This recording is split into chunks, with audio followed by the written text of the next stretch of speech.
Assalamu alaikum. In this video we are going to revise page number 92 and 93. These are word problems pages related to decimals, and I'm going to explain them, but you have to do them properly with proper statements, rough work and ending sentence, all like you do in your classwork or homework. So question number 15 on page number 92. Peter paid rupees 317.75 for 5 kg of fish. This is the cost of 5 kg of fish.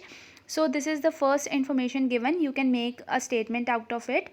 If Kelvin bought 3 kg of the same fish, but Kelvin has bought 3 kgs, and how much did he pay? We have to find out.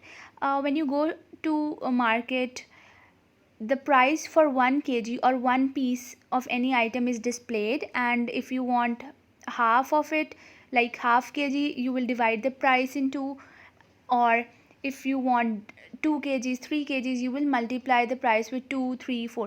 So here the price for 5 kgs. First, to find the price for 3 kgs of fish, we must know the price of 1 kg. So we will divide this 7.75 with 5 because it is the price of 5 units.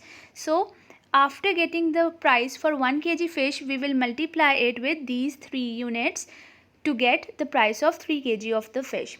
So in question number 16 now, Samuel had rupees 90. He spent rupees 39.95. First information given is rupees 90 he has.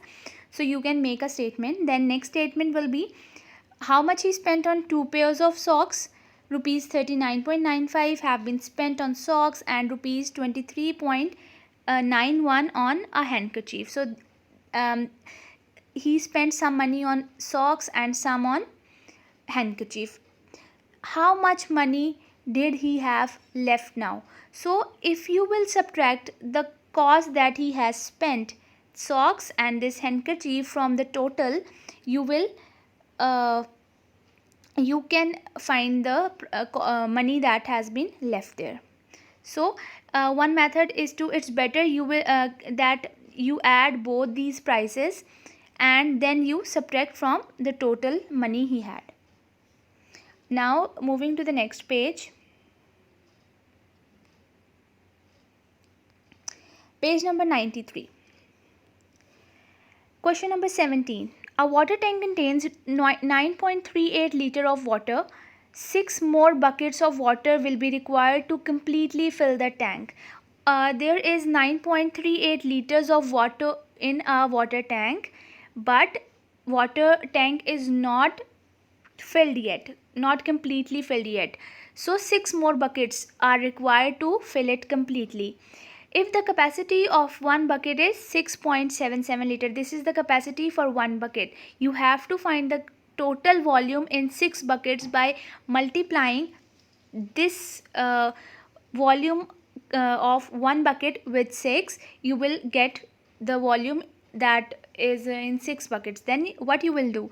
You will add up it with the water that is already in the tank. So you will add this and this to find the capacity of the tank, total capacity of the tank. So first you will find the total capacity of 6 buckets, then you will add it with 9.38 liters.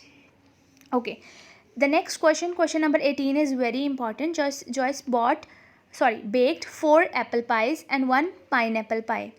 So what she baked? 4 apple pies. I have drawn apples for it. You can see here these 4 apples, and 1 pineapple pie. I have drawn a pineapple for it. The mass of each apple pie was 0.56 kg. For each apple pie, mass of each apple pie 0.56 each is given.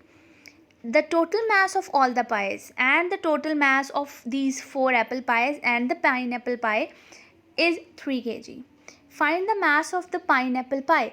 Now this mass of this part we can calculate by multiplying 0.56 with 4, and if when we will subtract mass of these 4 apple pies from the total mass of 3 kg, we will subtract the mass which will be left will be of this pineapple pie. So what we will do, we will first multiply 0.56 kgs with 4, Then we will subtract the this mass that we have gotten after multiplying the mass of one apple pie with 4. We will subtract it from 3. Be careful with the subtraction of decimals. You will align the decimals and then you will add or subtract. So you will find out the price of mass of one pineapple pie. That's it.